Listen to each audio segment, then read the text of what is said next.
Bienvenidos, gracias por acompañarnos. Para la periodista Isabel Espinosa y su programa Sin Rodeos, siempre es un honor poder contar con ustedes y agradecer en este momento la presencia del analista internacional, el señor Carlos Murillo. Don Carlos, gracias por estar con nosotros aquí en este espacio una vez más para aportar y ayudarnos a entender un poco sobre lo que está sucediendo en Israel con Irán en este momento.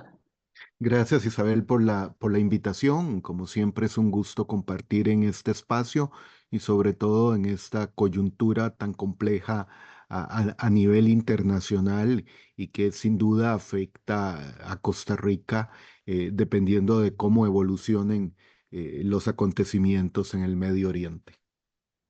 Y definitivamente, quizás para introducir un poco el tema, esa es una de las cosas que siempre nos llama la atención o hemos procurado aportar un poco sobre la relación que debemos de tener conciencia de que no somos una isla, de que no estamos separados del mundo, que todo lo que sucede en el mundo de una u otra forma nos afecta como país. Y quizás a veces decimos, eso está muy lejos, eso es allá, pero de una u otra forma nos afecta. Y quizás ahora en un ratito podemos ver la coyuntura y el porqué o las razones por las cuales, pero iniciemos, si le parece, tratando de ver cuál es el antecedente inmediato de la decisión iraní de enviar misiles a territorio israelí, justo cuando se está a punto de cumplir un año del ataque de Hamas a Israel, que desencadenó una acción de contraofensiva israelí de tal magnitud, don Carlos, que incluso sus aliados históricos han considerado muy delicada y ha llevado a otros países como Sudáfrica a plantear la intervención de la Corte Internacional de Justicia para intentar desescalar el conflicto.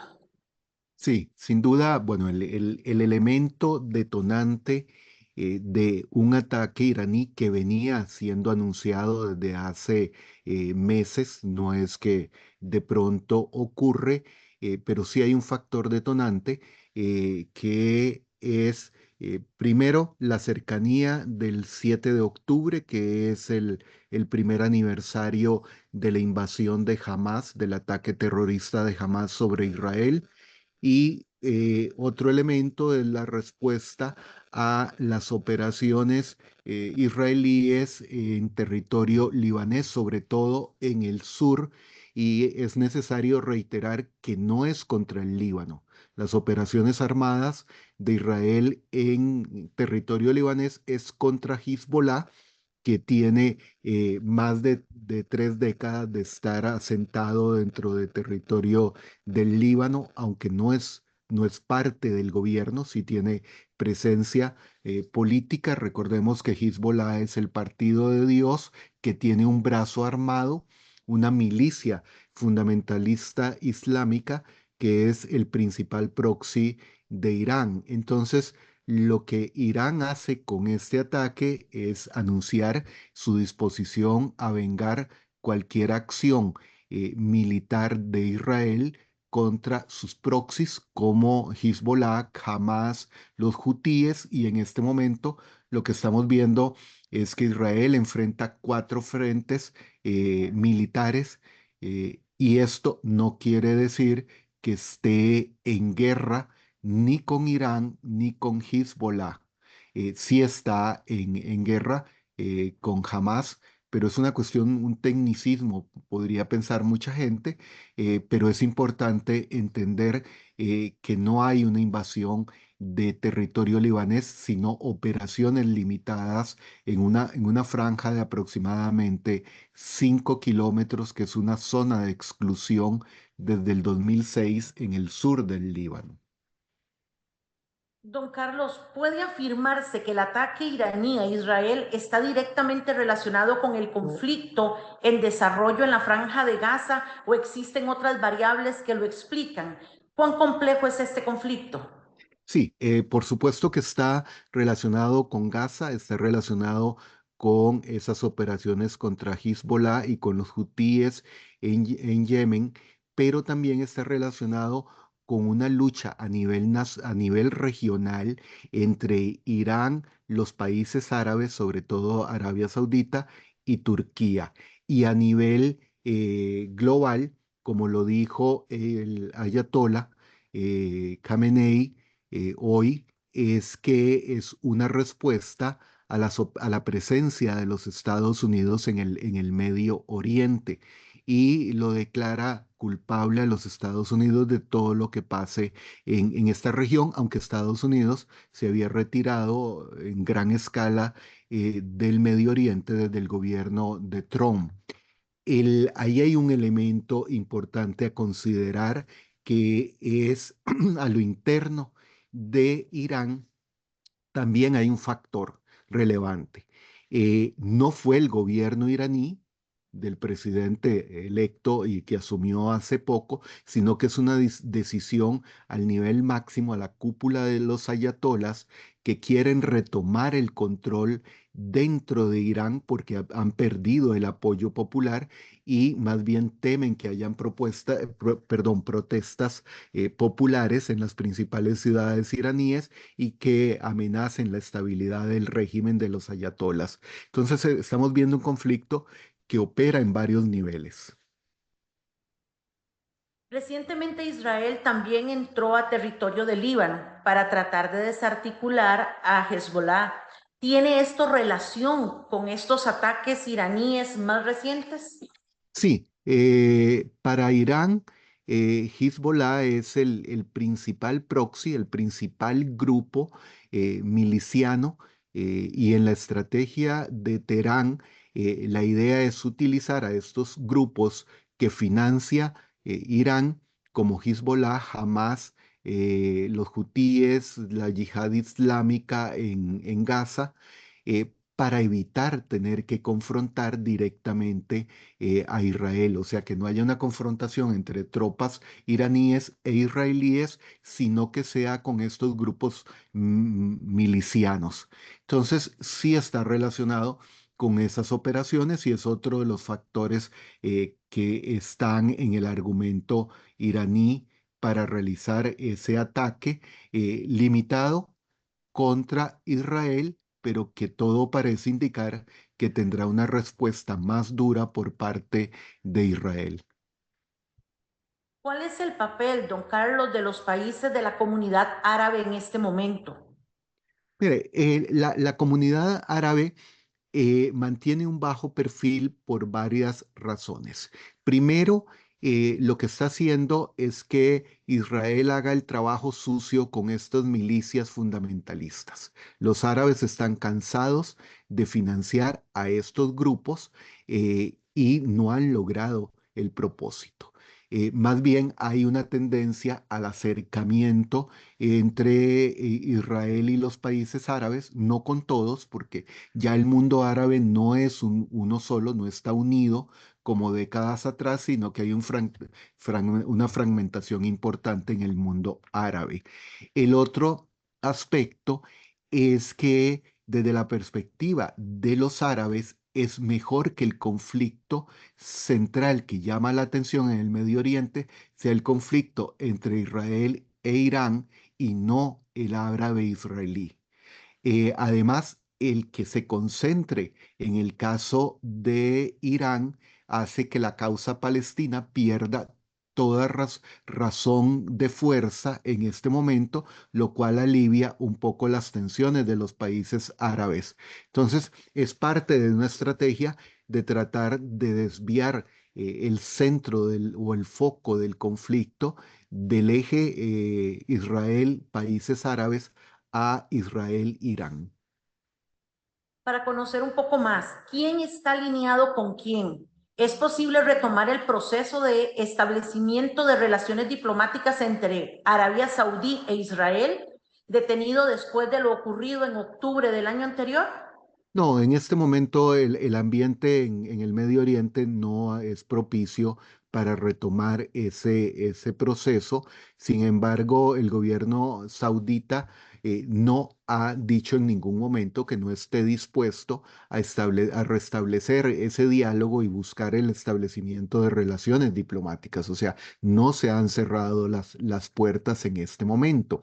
Entonces, lo que vemos es un reacomodo de fuerzas en donde claramente hay una alianza entre Irán y Siria, eh, junto con esos proxies iraníes frente a un bloque importante de países árabes, que es Arabia Saudita, los Emiratos Árabes, Qatar, Egipto, y quedan otros países árabes que no están tan alineados con ninguno de los dos bloques. Luego está el factor de Turquía, que tiene una presencia significativa.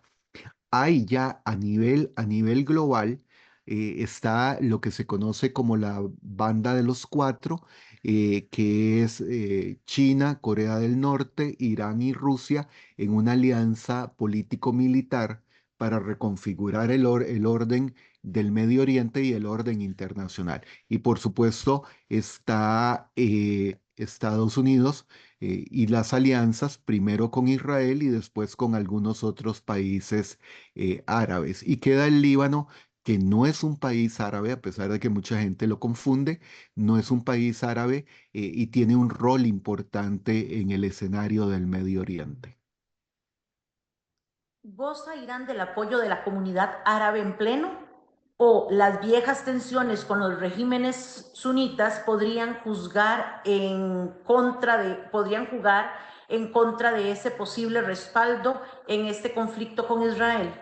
Sí, por supuesto que, o sea, históricamente no hay una alianza entre Irán, que es persa, no olvidemos que es el heredero del imperio persa, que es chiita, frente a los países árabes que son mayoritariamente sunitas. Y luego está Turquía, que es el heredero del imperio otomano. Y entonces pensar en una alianza sólida entre Irán y sus vecinos árabes no es posible. Son, por naturaleza y por geopolítica, son adversarios. Y por eso, como decía antes, a los países árabes les sirve más que sea Irán el que asuma la confrontación con Israel y los dejen descansar un poco de toda la carga que han venido teniendo durante las últimas décadas para presionar a Israel y establecer un orden en el Medio Oriente que le favorezca los intereses de los países árabes. Definitivamente necesito hacerle una pregunta, don Carlos, que siempre nos la hacemos todos los seres humanos cuando escuchamos un conflicto de esta magnitud. Y es, ¿puede el actual conflicto escalar y alcanzar una dimensión global? ¿Cuál Sí, va a ser el perdón, papel perdón, de Estados Unidos, claro. China y Rusia para evitarlo? ¿Están actuando en esa dirección o según su criterio, más bien su actual proceder podría potenciar la escalada del conflicto? Claro, o sea, hay un gran potencial de que esto escale realmente a una guerra regional y se expanda más allá del Medio Oriente. Ahora, tengamos en cuenta algo que en general mucha gente confunde. La capacidad de China, Estados Unidos y Rusia para poner orden en el Medio Oriente es muy limitada. Aquellos que dicen que Israel no hace algo si Estados Unidos no se lo autoriza, no es cierto. Israel tiene suficiente autonomía para tomar decisiones en el plano político y militar, que depende en muchas cosas de los Estados Unidos y de países aliados, incluso países árabes. Jordania detuvo muchos de los misiles que lanzó Irán contra Israel. Igual países europeos también contribuyeron a detener esos misiles y ya han movilizado tropas al Medio Oriente. Rusia está en una posición muy complicada. Es el principal aliado de Irán y Siria en el Medio Oriente, pero no puede olvidar que tiene una guerra con Ucrania en donde no le sirve jugar ahí y por eso no lo escuchamos presionando para un cese el fuego. China tiene una posición muy ambigua, que es lo que se conoce como un balance escorado, es decir, juega a ambos lados. No le sirve la presencia grande de los Estados Unidos en el Medio Oriente, pero tampoco le sirve que Estados Unidos abandone totalmente el Medio Oriente. Y aunque es aliado de Rusia, no le sirve que Rusia consolide su presencia en el Medio Oriente. Entonces, por eso vemos a China que un día llama a el cese el fuego, a restablecer la paz, pero otro día apoya a Irán y algunos otros aliados porque no le sirve ni la paz total ni una guerra en este momento. Lo lamentable es que al escucharlo a usted explicar las cosas así, uno se pregunta cuál es la importancia que tienen las vidas para estas personas, ¿verdad? El ser humano, que es lo que los que están perdiendo la vida, las familias que están perdiendo a sus hijos, sus padres, el desastre, la parte humanitaria, ¿dónde queda por Sí. pensar o tener otro tipo de intereses? Claro. No, en alta política los intereses son geopolíticos, geoestratégicos, y si bien la población es un factor que hay que tener en cuenta, en realidad los ataques no se realizan contra la población civil. Eh, Esos son víctimas colaterales. O sea, se atacan posiciones estratégicas, por ejemplo, de Hezbollah, en donde está el arsenal principal, en donde está la cúpula política y militar de Hezbollah o de Hamas en Gaza, y los civiles que mueran son víctimas colaterales. Repito, desde la perspectiva de la alta política. Si uno lo traslada al ámbito humanitario es otra cosa.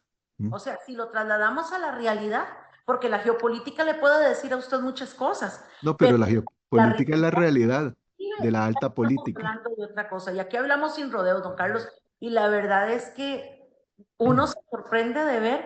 ¿Por qué? Porque independientemente, aunque si lo queremos ver del lado geopolítico, los soldados que están en este momento exponiendo sus vidas tienen madre, tienen padre, tienen hijos, tienen una esposa, o son hermanos, son hijos. O sea, de una u otra forma, creo que esas cosas quizás nosotros de este lado, y siendo Costa Rica un país sin ejército, quizás las vemos o las maximizamos, las hacemos más grandes, pensando en la parte humana más que en otra cosa, ¿verdad? Ahora, desde la estrategia militar, siempre la fuerza militar es una fuerza de defensa y no estoy justificando la guerra que ha sido la constante en la historia de la humanidad desde hace más de 10.000 años, pero los ejércitos van a la guerra precisamente para proteger a a la población del país que representan. Ujú. Entonces, hay una realidad geopolítica que hoy es muy compleja y por supuesto que si nos pasamos al otro lado, hay una realidad humana en donde en toda guerra no solo mueren soldados, sino que muere población civil y que en el caso de las guerras híbridas, que es lo que practica Hezbollah, Hamas, los hutíes, utilizan a la población civil como escudos protectores para que los militares no los ataquen. O sea, exponen más que las fuerzas militares a la población civil a morir porque los convierten en escudos, a diferencia de las fuerzas militares que tienen la obligación de proteger a la población civil del país de donde son. Entonces ahí hay una diferencia. Específicamente De tipo. se, Ujú. en alguna medida están dirigidos a... ¿Está la administración Biden condicionada por por las inminentes elecciones en los Estados Unidos al momento de definir su posición y línea de acción en este conflicto? ¿Es viable suponer un actuar distinto de Estados Unidos si Trump fuera el presidente actual? Sí, por la última parte de su pregunta, sí. Habría un cambio a partir de enero muy grande si Trump asume la presidencia. Y efectivamente la administración Biden está condicionada por lo que ocurra en el Medio Oriente, incluso el que Israel no haya respondido 24 horas después al ataque iraní tiene un poco de ese elemento de las elecciones en los Estados Unidos del 5 de noviembre. Entonces ahí hay una limitante para la administración Biden y para Kamala Harris como candidata presidencial, porque no puede cuestionar, es la vicepresidenta, no puede cuestionar la actual política. Entonces, los Estados Unidos se está volviendo a ver al Medio Oriente y el Medio Oriente para los Estados Unidos no es la prioridad en el mundo. La prioridad de Estados Unidos está en el Pacífico, pero no puede salir del Medio Oriente en este momento. Igual ocurre para Israel, para Irán, Rusia y China. Están esperando el resultado de las elecciones de noviembre para definir cuál va a ser el futuro, porque es un cambio significativo si Trump llega a la Casa Blanca, así llega Kamala Harris. Más allá del riesgo de una escalada del conflicto en la región del Medio Oriente o de sus efectos en algunas variables de alcance global, como el precio del barril de petróleo o la afectación para el comercio internacional, ¿puede la relación actual de países de América Latina como Venezuela y Nicaragua con Irán afectar al continente americano y más concretamente al istmo centroamericano y por ende a Costa Rica? ¿De qué forma podría observarse esa afectación? Claro. Ok, empecemos con lo del precio del petróleo. Estados Unidos le ha pedido a Israel que no ataque instalaciones nucleares iraníes, porque eso sería un desastre para el mundo, pero sobre todo para el Medio Oriente. Que tampoco ataque toda la infraestructura petrolera iraní, porque eso dispararía los precios del petróleo y al gobierno estadounidense no le sirve, que está luchando contra la inflación, que se disparen los precios del petróleo y afectaría en general al mundo. Hasta hoy, el mercado petrolero está bastante controlado, las alzas han sido mínimas, pero podría desencadenarse una situación distinta si Israel ataca instalaciones petroleras iraníes o si el ataque conduce al inicio de una guerra entre Israel e Irán. En el otro plano, es importante en el plano internacional, y ya que menciona a Venezuela, Venezuela está atravesando una situación muy compleja porque había trasladado mucho del dinero que ha sacado del régimen de Maduro, lo tenía o en Moscú o en países árabes, y en este momento cuando pide parte de ese dinero, lo que le han dicho es, no hay. O sea, no se lo podemos devolver en este momento. En alguna medida usted está, le dicen a Venezuela, financiando parte de las operaciones militares en Ucrania y en el Medio Oriente. Hay otro cambio importante que es el flujo de droga en el Medio Oriente. Algunos países que son de pasos, no tanto de cocaína, sino de opio y otras drogas, han visto reducido esos flujos de drogas y por tanto han visto reducido el flujo de ese dinero. Está la parte de comercial de las empresas que tienen que ver cómo manejan sus negocios. Y luego está en la parte final de su pregunta, sin duda, recordemos que Irán, Hezbollah tienen presencia en América Latina. Eh, Sobre todo en Nicaragua. Desde Nicaragua, Rusia vigila mucho de lo que ocurre en Centroamérica con una base de espionaje y en general en América Latina. La embajada de Irán en Managua es una de las posiciones principales de este país y sus proxies que operan en América Latina. Entonces, dependiendo de lo que pase en el Medio Oriente, por supuesto que América Latina se verá afectado, no tanto como la Unión Europea y otros países, pero sí van a tener repercusiones en esta parte del mundo. Y en Costa Rica, la situación se torna compleja, primero por cambios en el precio del petróleo, que se suma a lo de la huelga en algunos puertos de la costa este de los Estados Unidos. Y no hay que extrañarse que haya presencia en Costa Rica de esos grupos vinculados con Irán que operan desde Nicaragua para toda América Latina. Don Carlos, ¿qué podemos esperar en Costa Rica si este tipo de eventos continúan? Bueno, Costa Rica es un actor pequeño y marginal que solo recibe las consecuencias. Pero además lo que vemos es que la Cancillería tuvo una reacción muy tímida al condenar el ataque iraní. No tuvo la firmeza que tenía Costa Rica en décadas anteriores y sobre todo en la segunda mitad del siglo XX.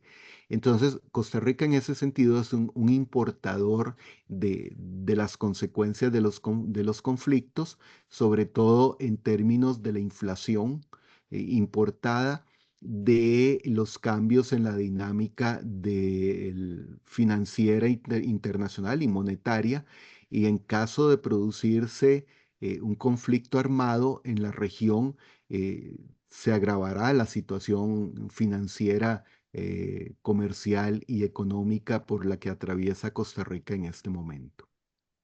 Y para cerrar, don Carlos, ¿cuál es la coyuntura, digamos, en este momento, en el Oriente? ¿Cómo podemos nosotros explicar o pensar en lo que se viene? Porque si Israel no ataca y lo siguen atacando, no se va a quedar de brazos cruzados. Digamos, ya hay gente que está cuestionando los ataques anteriores. ¿Qué se puede esperar? ¿Cuáles son, digamos que qué podemos pensar o qué podemos esperar de la coyuntura actual? Sí, lo primero es que Israel no puede quedarse tranquilo, o sea, Israel no puede y no le conviene sencillamente no responder al ataque iraní, o sea, va a tener que responder y muy pronto, porque si espera a la próxima semana, se va diluyendo un poco la respuesta y va perdiendo credibilidad. Veremos sin duda. eh, Consolidar las operaciones en Gaza. Hamas está muy debilitado, pero no ha sido derrotado. Veremos un incremento de las operaciones en Líbano para debilitar a Hezbollah, igual que ataques a distancia contra los hutíes en Yemen y la respuesta contra Irán. ¿Qué puede pasar en ese eje?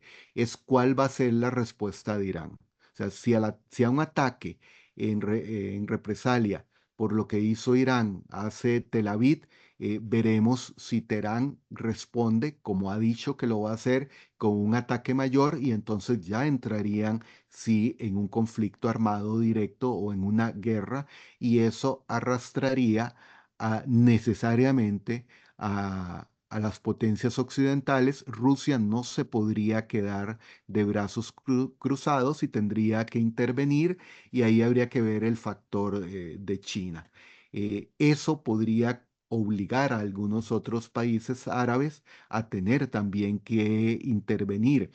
Por eso es que vemos a Jordania participando en detener misiles iraníes, porque a Jordania no le conviene que se genere una guerra entre Irán e Israel, porque casi que podría ser un campo de batalla. Y por eso estamos viendo el movimiento de tropas de Estados Unidos, de Francia, Gran Bretaña y en menor escala de Alemania hacia el Medio Oriente para proteger sus instalaciones militares y sus puntos estratégicos en el Medio Oriente. Don Carlos, ¿cuál es la conclusión suya en un tema como este? El mundo ha llegado a un punto de inflexión que parece en el que no hay retorno. Las posibilidades de una solución pacífica de corto plazo se agotaron hace mucho tiempo. en parte por el juego de Qatar y Egipto de no presionar a Hamas a aceptar un cese el fuego en las condiciones que Israel pedía. Estamos hablando de grupos milicianos, no de ejércitos. Entonces, ha llegado el momento en que no parece haber la posibilidad de un cese el fuego definitivo y un acuerdo de paz hasta que no cambien un poco la relación de fuerzas y habría que ver hasta dónde Irán está dispuesto a ceder la influencia a través de sus proxies y reconfigurar el orden del Medio Oriente, pero no se ve esa solución a muy corto plazo. Don Carlos, muchísimas gracias. De verdad que siempre es muy importante escuchar sus puntos de vista y análisis en este tema en materia internacional y ojalá que todos podamos comprender y, como digo yo, tener siempre los argumentos de primera mano para poder generar opinión, pero una opinión respaldada y una opinión que realmente nos ayude a entender lo que nos está rodeando y hacia dónde nosotros como país debemos de prepararnos. Sin duda, ese es el camino y lo importante aquí es que el gobierno de Costa Rica tome conciencia de la necesidad de prepararse y no de hacer tímidos llamados a la paz, sino de rescatar la proyección y la imagen internacional de Costa Rica que tuvo este país en el siglo pasado. Muchísimas gracias, don Carlos, y gracias a quienes nos siguen y nos acompañan en cada uno de estos programas. Siempre es grato poder contar con ustedes. Que la pasen muy bien.